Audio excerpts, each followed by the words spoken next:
Anaheim, California. The place, the Anaheim Convention Center.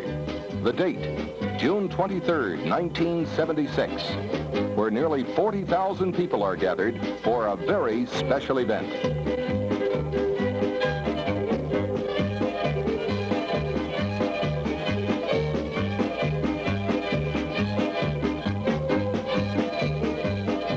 It's the Silver Anniversary Square Dance Convention, and these happy folks have come to Square Dance.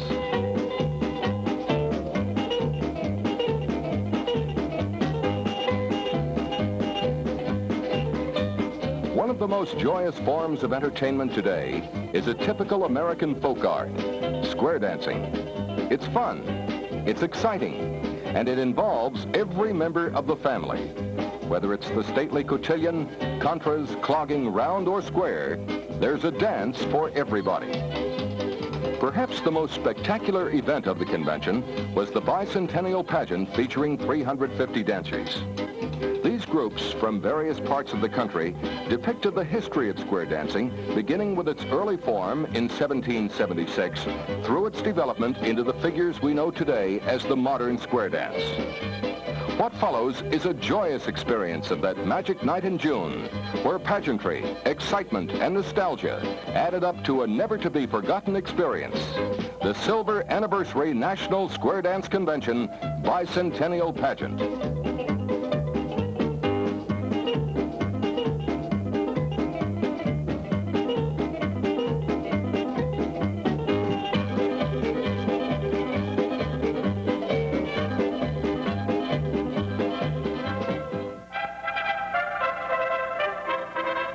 John and Marge Connolly, pageant producers, set the stage for the beginning of the pageant.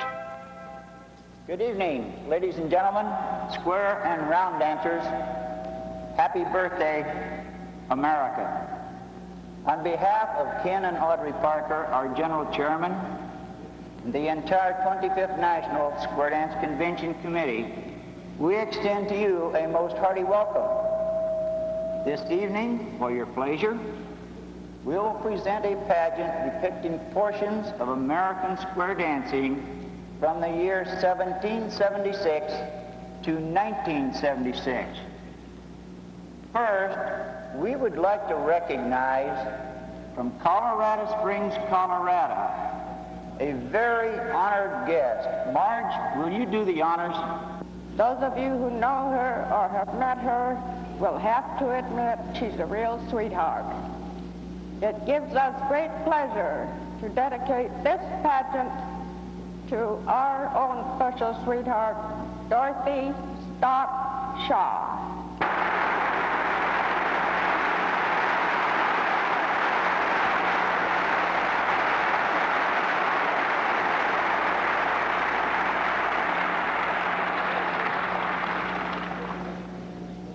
Now, ladies and gentlemen, I would like to introduce your MCs for the evening, who will be your traveling storytellers.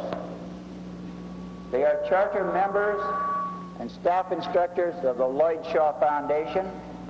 They are square dance historians, authors, teachers, and instructors, a square dance caller, and a member of Caller Lab. Would you please welcome from Albuquerque, New Mexico, Calvin and Judy Campbell.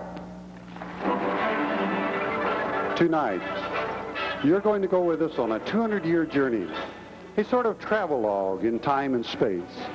As with all trips, we only have time to see some of the highlights. What we hope to show you is a glimpse into our past, somewhat like leafing through a scrapbook of American square dance history. We may miss some pages, but we hope that what you do see will give you an idea of what has happened in the last 200 years. In a study like this one, we can trace American folk dancing to two great ancestors, one English and the other French. The English ancestor was the Great Morris Dance, a sacrificial dance where men performed a pagan ritual with swords. From this ancestor evolved the country, longways, and maypole dance. From the royal ballrooms of France came the minuet, quadrilles, and the cotillions. The true story of square dancing cannot be told from any one vantage point. Like so many things American, it has borrowed a figure here and a style there, drawing on cultures and dance backgrounds from many countries around the world. What developed became uniquely American. When the English and the French came to America, they brought not only their customs and traditions, but their folk dances as well.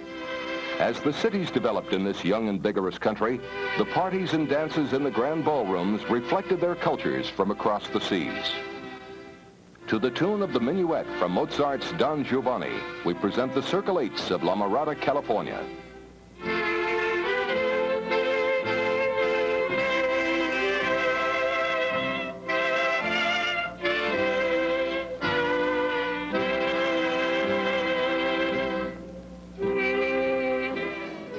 The American contra dance had its roots in the English longways dance, the Irish crossroads dance, and the Scottish reels.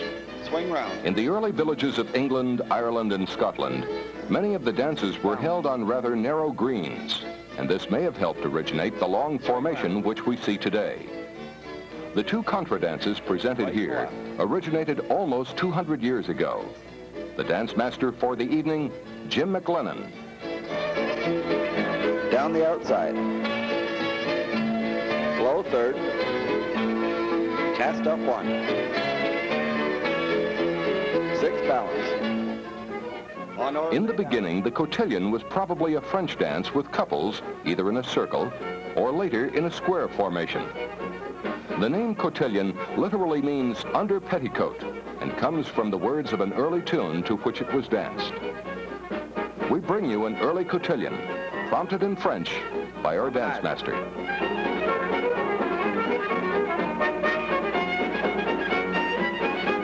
Balancez 8. Grand rond à gauche. Et à droite. Les premières chassées à gauche. Et à droite. En avant. Le moulinet. Demi-tour à 4. En arrière. En avant. Et en arrière. Chaîne lay down.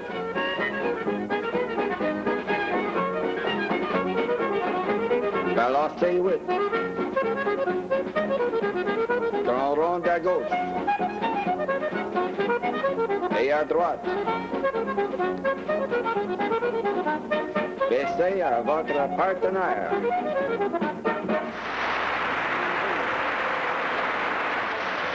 As the colonists moved into the Appalachian Mountains of Kentucky, they took with them an almost pure form of the English country dance.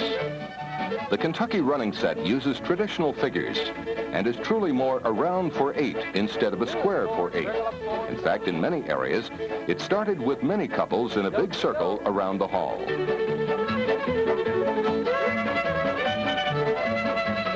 Dance routines had such colorful names as Shoot the Owl, Wild Goose Chase, California Show Basket, and Wind Up the Ball of Yarn. They are danced here by the Kentucky running set from Louisville, Kentucky, and prompted by Stu Shackletter.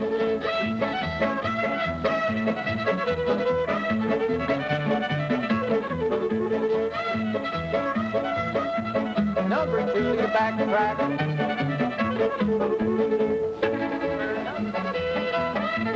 Number 4, wind up the ball of yarn.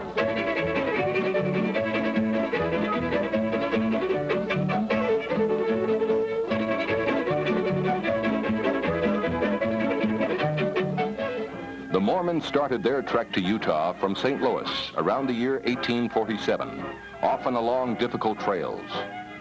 It has been said that Brigham Young actually ordered the pioneers out of the wagons and made them dance by the campfires in the evening. The sound of the fiddle and the joy of the dance helped ease the tensions of the day and lifted the spirits of these valiant pioneers. Dances were actually passed down verbally from one generation to another. The gavottes and quadrilles did enjoy a great popularity among the Mormons and are presented here and prompted by Walt Cole. F space, grand square. History is confused about the Lancers. It's a quadrille, of course, but more elaborate than most. They probably started dancing the Lancers before the 1820s, and they really reached their greatest peak of popularity during and just after the Civil War. Lancers are usually composed of several parts, each one to different types of rhythm. The last figure was usually military in style and in march time. If you had attended a cotillion during this period, this program would have included several Lancers. Perhaps the greatest figure preserved by the Lancers is the Grand Square, which in many areas is danced in its pure form today with all its elegance and grace. Number 2 couple down here facing out. The selection of Lancers figures is presented here by the Squarenators and prompted by Bill Kastner. Turn partner to play. Sides face. Join the head. Lines. Up and back. Forward. Turn your opposite. Side. Forward and back. Forward. Put your lady in the center facing out. Gents. Step back. Ready. Salute. Sachet. Sachet back. Partner to play. Heads face. Back up. Join the side. Forward and back. Honor your partner. Honor your corner. Slowly. Heads forward. Honor the opposite. Now honor your own. Honor the opposite with a deep bow. Return it 4 ladies chain. Chain the ladies across.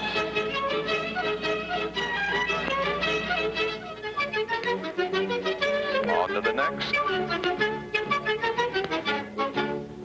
Side space, grand square, go.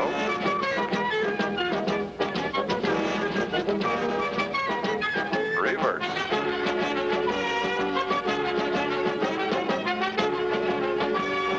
Side, go visiting right. 1, 2, 3, and honor. On to the next. And honor. Now head to the center, grand square. Promenade inside. Number 3 fill in. Number 1 fill in. Ready, ladies? Sachet. Gentlemen, sachet. Balance.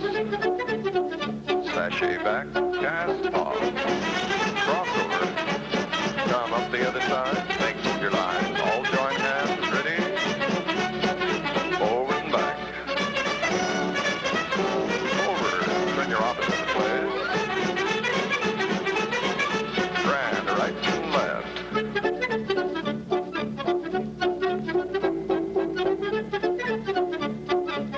Honor.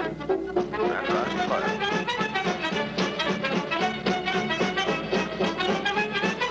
Honor your own. Forward and back. Turn. Walk out. Ready. Honor your partner. Honor your corner. Honor the audience.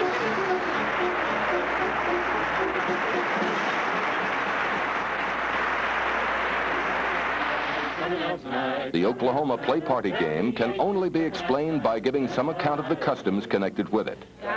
Many of the girls believed it was a sin to dance, but not to go to a play party, because the violin was considered an instrument of the devil and was forbidden. The music consisted of singing, with perhaps the addition of a French harp, piano, or organ. People would gather from miles around. The setting for the party was generally the front room of a farmhouse, or in some cases, a ranch house. Ladies to the center, ship to Maloo. Ladies to the center, ship to Maloo. Ship to Maloo, my darling. Swing your partner, ship to Maloo. Swing your partner, ship to Maloo. Swing your partner, ship to Maloo. Oh, honey, you can't love one.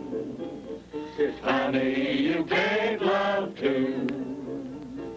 Honey, you can't love two. You can't love two and still be true, oh honey. We go on to the next circle. During the first wild and lusty years of the Young West, the explorer, adventurer, trapper, miner, and the cowboy played a major role in the settlement of the frontier. This hodgepodge of class, customs, and traditions carried the ingredients of the American folk dance. Out of this kaleidoscope of joy and invention emerged the Western square dance. Spin 'em on across and let 'em go. Forward 6 and a back you try. Tie those gals on a double bow knot with the right hand high, left hand low, left hand high, right hand low, right hand high, left hand low. Spin 'em on across and let 'em go. Forward 6. Like the Appalachian Mountains, California also remains somewhat isolated from the rest of the country. This isolation lasted long enough for music and dances that came with the colonists from Spain and Mexico to become adopted to the new country. These dances were strongly flavored by the court dances of Europe and South America. Their grace and beauty influenced dancing all along the Pacific coast. The contradanza is a true contra dance in three-quarter time with a waltz step. In spite of its elegance, you will notice that all the figures are common to the square dance. First, the dancers will do the contradanza, followed by vals huta, also in three-quarter time, and danced with a quick two-step waltz. Under the direction of Maria Fielding from San Diego, California, we present the Cotillonaires.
As the country grew up and became more sophisticated, the American square dance almost died.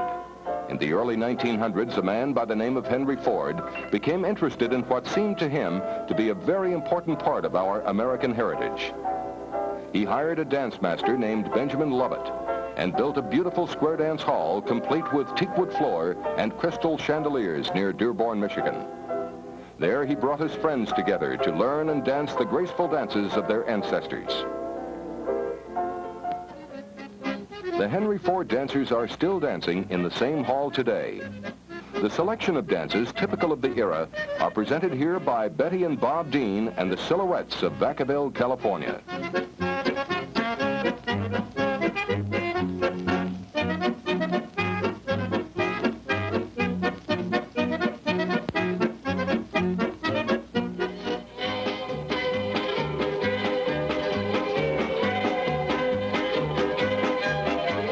Let's take a look at a very specialized form of dancing which had its ancestry in square dancing.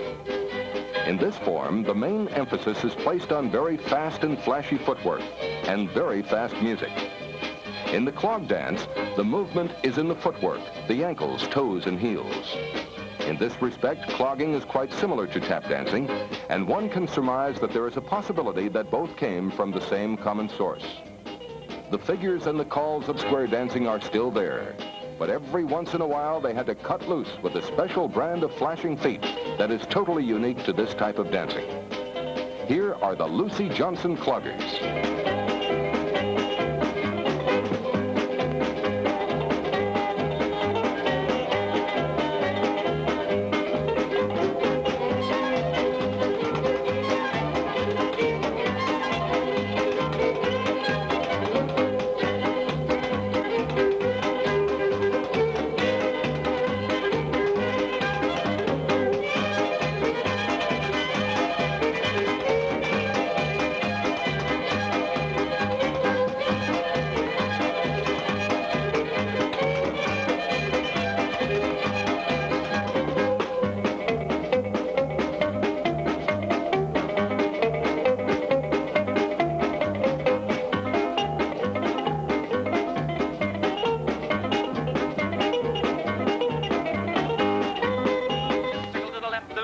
Cowboy Dances, a compilation of Western square dances written by Dr. Lloyd Shaw, is still extensively used in the teaching of square dancing.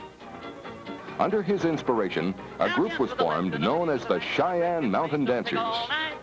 The Calico and Boots Square Dance Club and their caller, Gib Gilbert, presents from Colorado Springs, the Cheyenne Mountain Dancers.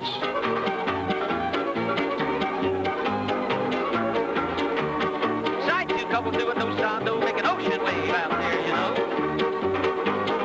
Balance there where the heads lead right, swing through in the middle of the night. Whirl your girls to a flying vein. It's cloudy in the west and it looks like rain.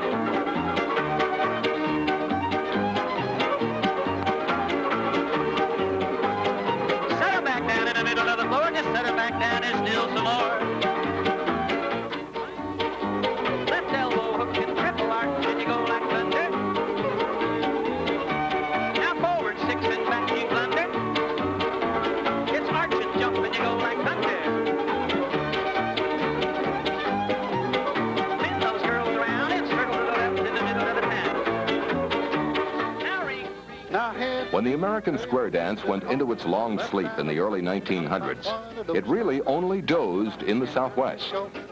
Herb Gregerson in El Paso and Pat Pattison in Santa Fe began to fan the flames in the 1930s.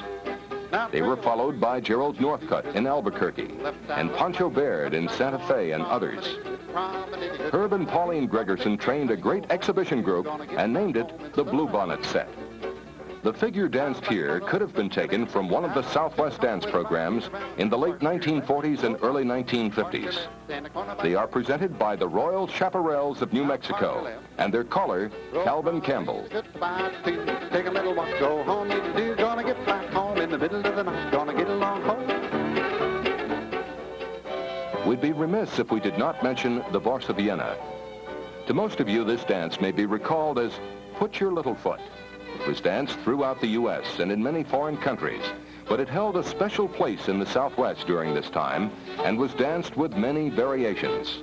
The variations we will show are representative of the styles danced by the Bluebonnet Set.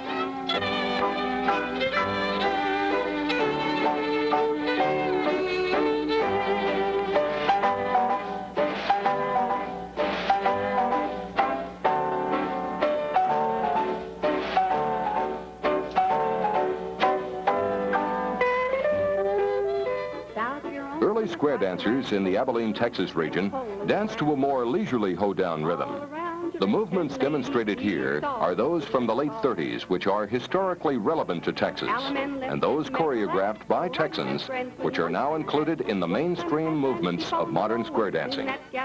Ladies and gentlemen, Betty Casey calling for the Abilene Lifters from Texas. Gents back out, the ladies in, and you make that Texas star again. Ladies back out in the middle of the floor, make that Texas star once more. Chain the ladies 3/4 to home, make a whirlpool star as on your own.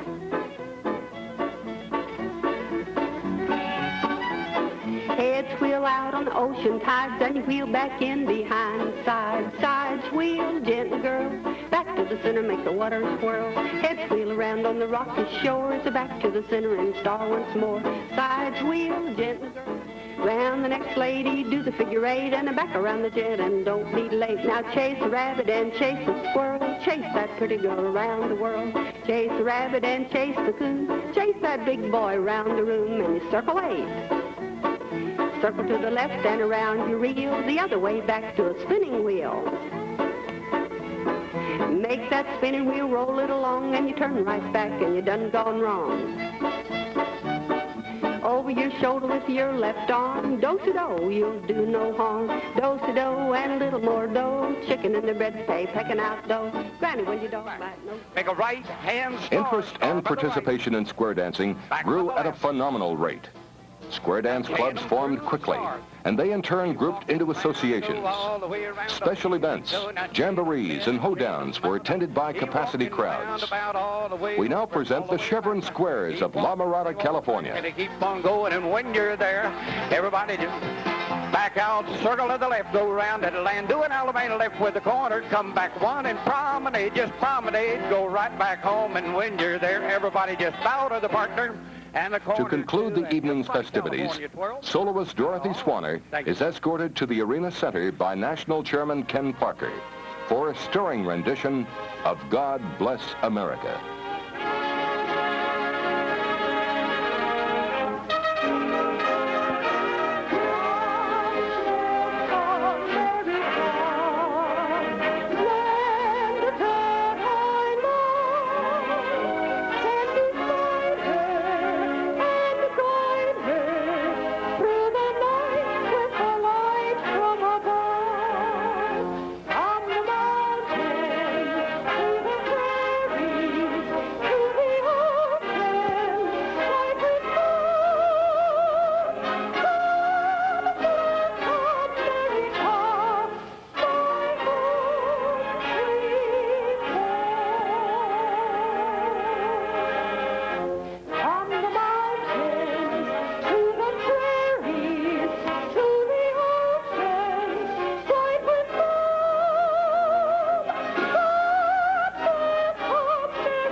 And so the Silver Anniversary Bicentennial Pageant draws to a close.